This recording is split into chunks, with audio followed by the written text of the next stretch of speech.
Rated T for Teen. You and the ghosts aren't in Juarez. Is that clear? Clear as crystal, General. Good. Then make us proud, son. And, welcome to Juarez.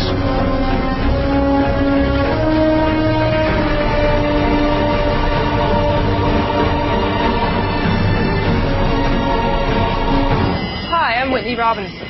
I worked at Red Storm on GRAW, and now I'm working in the Paris studio on GRAW 2 as a level designer. I will be guiding you through the developer diaries, giving you an inside look at how we're developing this game. Today we will present to you the look and feel we want to have for this game. We're here with artistic director Corinne Dillon and lead engineer David Razor.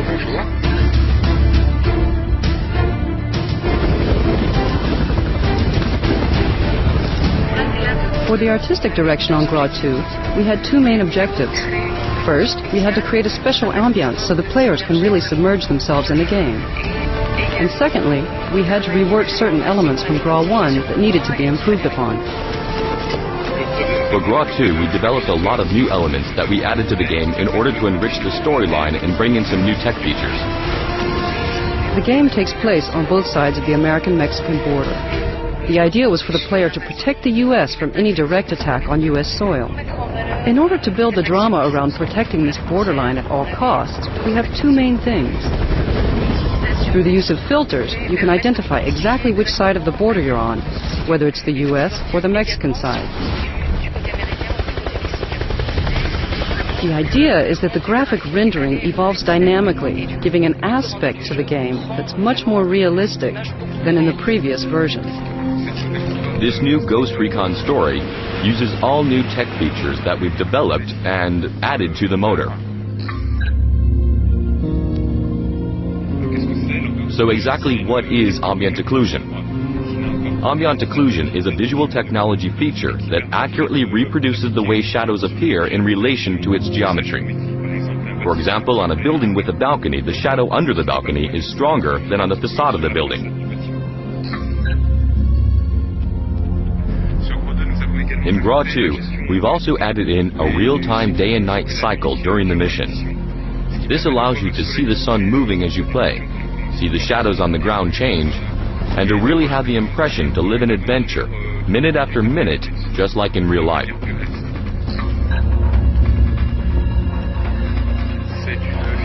This feature simulates the way the light interacts with various elements. For example, if the sky is cloudy and we look up, we can see the sun's rays passing through the clouds. It's a lighting effect used in function with the transparency of an object, especially with very thin objects like leaves. So when you have an object that is essentially opaque, and if we place a light source behind it, you can see different details appear like the veins of the leaf or even the shadows of other objects that are behind it. The second artistic choice we made to emphasize the different situations on each side of the border is the level of destruction in the environments. Artistically, it means that the U.S. side will look pretty clean and untouched, while the Mexican side will show a lot of destruction, with special effects, fire, smoke, etc.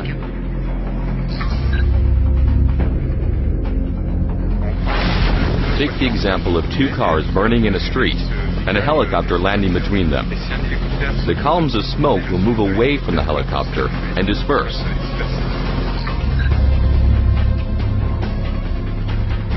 We've also added in a new feature called Depth Sprite, which makes sure that the smoke doesn't cut through objects like buildings. Hence the smoke seems much more natural and we no longer notice the artificial side that was present in the previous games. Actually, this is the kind of feature that you won't notice after you're used to it, but you will always notice when it's not there in other games that don't have it. This means that we can now have missions that take place in the middle of a storm, affecting the environment even after the rain has stopped by leaving puddles of water.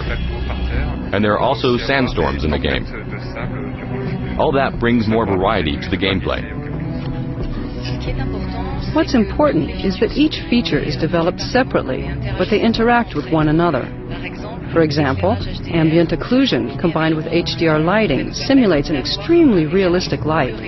making it almost exactly what the human eye would perceive. The combination of all of these new and advanced technologies is not just to look pretty, but also to make the game more fun.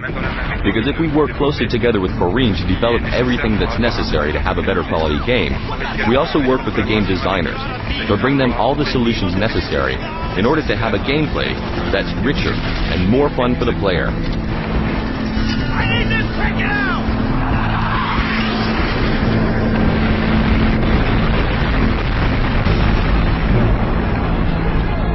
That's the end of this dev diary. Next time we'll look at how we push the Soldier of the Future experience, detailing the new weapons, equipment, and the new Crosscom 2.0. Crosscom activated.